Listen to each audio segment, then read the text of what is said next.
bubbling, bubbling, bubbling. It's vibrant, very vibrant, waiting to explode. Like you're saying, it's bubbling. Like hot rice. Bubbling like hot rice. So nice. The music scene has changed here, the underground music scene, not only for reggae but for all kinds of music. It's a lot of different bands have emerged, a lot of different sounds, and I think it's like the new generation of Indians who have kind of been exposed to this music via the internet or lived abroad or studied abroad or come back here are actually doing things for the scene. And in terms of reggae specifically, when we first started, we actually used to play to expats and people who are maybe more familiar with this music, you know, or Indians who have lived abroad.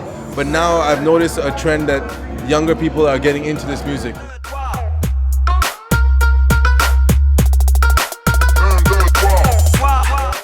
Reggae music it should be an interactive thing, you know. It should be where people are constantly engaged. If you don't engage them, they can lose attention. Like reggae music has a very conscious message, you know. People may not actually hear the message when they're in the club, but say if you announce it or you talk about it or introduce a track and tell them what the meaning of the song is, you know, people will be more connected to it, you know. Whether it could be about anything. It could be about fighting, you know, the struggles of your own personal struggles. It could be fighting the system. It could be fighting corruption. Whatever. There's always a message to it. Our strategy is just exactly it's like introducing tunes and try to like talk about a tune or get the crowd to participate, you know, in some kind of dance move or do some kind of action. You know, just make them have a good time and a memorable experience. Pune is definitely one of the places that we enjoy playing a lot because it's the younger, the college crowd, you know, who really get into it, you know, and the college crowd are also into that whole sub-bass, dubstep, jungle music. Even though we don't play so much of that, but it's the foundation of that music, you know. People they're curious, you know, to see how we kind of showcase that music more than anything else.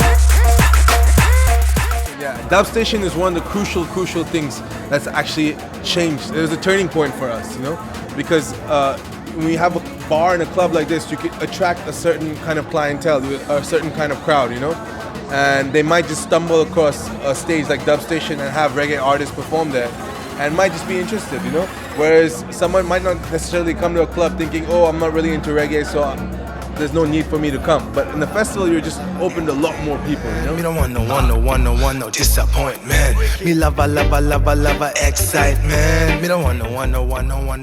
We played this festival called Rotterdam Sunsplash last summer in Spain. Our entire Reggae Rajah crew, all 5 members were there on stage.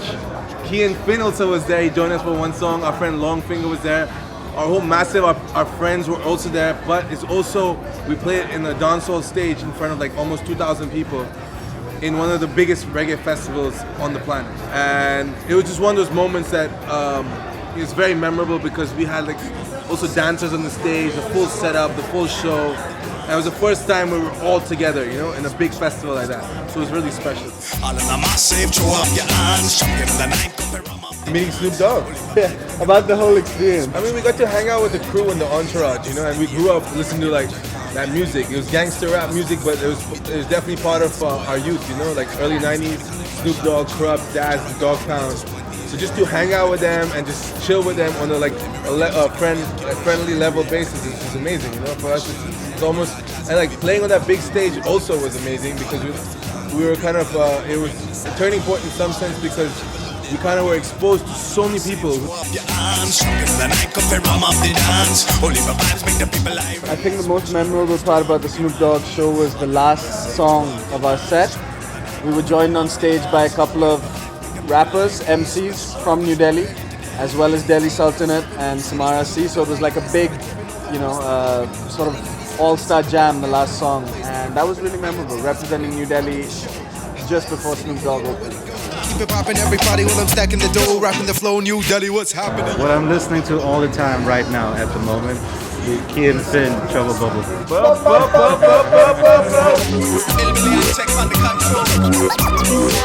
I think anyone who kind of wants to get interested in reggae music should watch It's Harder They Come. It's it's a very significant movie. It came out in 1974. Before Bob Marley became popular, that soundtrack of that film is what brought reggae music to a global stage, you know?